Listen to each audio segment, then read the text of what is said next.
à tous, bien-aimés frères et sœurs. Ce matin, j'aimerais démarrer une nouvelle série de vidéos et on va revenir sur un verset que je vous ai partagé dernièrement, que l'on trouve dans l'évangile de Jean, chapitre 13 et au verset 7. Et Jésus dira « Ce que je fais, vous ne le comprenez pas maintenant, mais vous le comprendrez bientôt. » J'avais pu déjà partager certaines choses sur ce verset et je voudrais revenir dessus en m'arrêtant sur différents personnages des Écritures, des hommes et des femmes de situations différentes qui effectivement au premier abord ne vont pas comprendre ce que le Seigneur était en train de faire, mais qui par la suite vont en tirer des choses merveilleuses.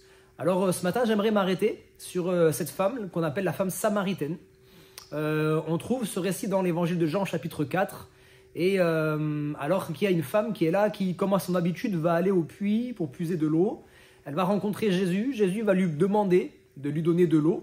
Et déjà une première chose qu'elle ne va pas comprendre, elle va dire « Comment toi qui es un homme juif me demandes-tu de l'eau à moi qui suis une femme samaritaine ?» Normalement, on ne devrait pas avoir d'échange. Et puis Jésus va lui répondre « Si tu connaissais le don de Dieu et celui qui te demande de l'eau, tu lui aurais toi-même demandé de l'eau, il t'aurait donné de l'eau vive. » Alors là encore, elle ne comprend pas. Elle dit « Mais en fait, je ne comprends pas, tu n'as rien pour puiser. Et ce puits est profond, comment pourrais-tu me donner de l'eau ?» Et je voudrais dire, c'est vrai que on serait menteur en disant que sur cette terre, il n'y a aucune joie à recevoir. Sur cette terre, il n'y a aucune paix. Sur cette terre, il n'y a aucun bonheur. Ce serait faux. Évidemment qu'il y a de la joie. Je pense à la naissance d'un enfant. Quelle joie! Lorsque nous voyons un enfant arriver dans la famille, je pense à la réussite d'un examen ou de quelque chose qu'on a fait. Quand on réussit quelque chose, ça procure de la joie. Lorsqu'on parle de paix, je me souviens lorsque nous étions enfants, si nous étions dans une situation qui peut-être pouvait nous faire peur, lorsque nos parents arrivaient et nous prenaient dans leurs bras, waouh, tout de suite il y avait un sentiment de sécurité, il y avait un sentiment de paix qui pouvait nous envahir. On peut connaître une certaine forme de bonheur lorsque on a la possibilité, par exemple, de voyager au travers le monde. Il y a des paysages magnifiques, ça peut procurer une forme de bonheur, c'est vrai.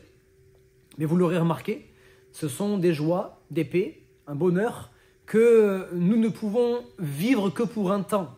Ce sont des choses qui sont éphémères, qui existent réellement mais qui ne tiennent pas. C'est un petit peu comme cette femme qui effectivement pouvait trouver de l'eau, qui effectivement pouvait s'abreuver, mais ça ne durait pas. Elle était abreuvée pour un temps, elle n'était pas rassasiée, elle devait revenir chaque jour au puits pour prendre encore de l'eau. Et de la même manière, dans notre vie, pour connaître la joie, pour connaître le bonheur, pour connaître la paix, si nous recherchons ces choses-là sur cette terre, nous pouvons les trouver, mais nous ne serons jamais comblés, nous ne serons jamais épanouis pleinement. Il nous faudra constamment revenir à ces choses-là. Et peut-être qu'on ne comprend pas lorsque le Seigneur vient vers nous pour nous proposer une vie différente, une vie nouvelle. Lorsqu'il vient pour nous proposer la joie, la paix, le bonheur, peut-être toi qui écoutes cette vidéo, tu te dis d'une certaine manière, je l'ai déjà, je ne comprends pas ce que tu peux m'apporter, mais ce n'est pas la même eau. Ce n'est pas une eau que l'on prend et que l'on pourrait boire comme ça physiquement, mais qui ne nous rassasie pas. C'est une eau vivante. C'est une eau vivante, c'est une eau qui nous purifie, c'est une eau qui nous épanouit, c'est une eau qui nous comble. Et ce que Jésus veut te proposer, c'est la même chose. C'est pas la joie de ce monde, c'est une joie qui dépasse les circonstances, qui fait même que lorsque tu traverses des moments difficiles, des moments qui pourraient être tristes, il y a une joie intérieure qui est là. Même lorsque tu traverses le chaos complet, il y a une paix intérieure qui est là.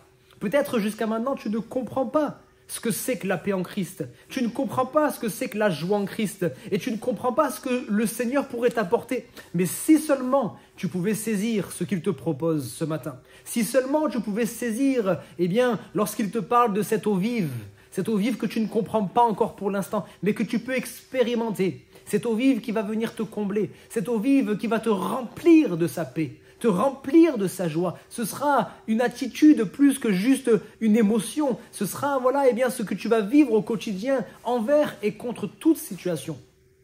Si tu ne comprenais pas jusqu'à maintenant, aujourd'hui, tu peux saisir cette eau vive. Aujourd'hui, tu peux vivre la joie en Christ, la paix en Christ et le bonheur en Christ. En tout cas, c'est ce que je te souhaite et c'est ma prière dans le nom de Jésus-Christ. Amen.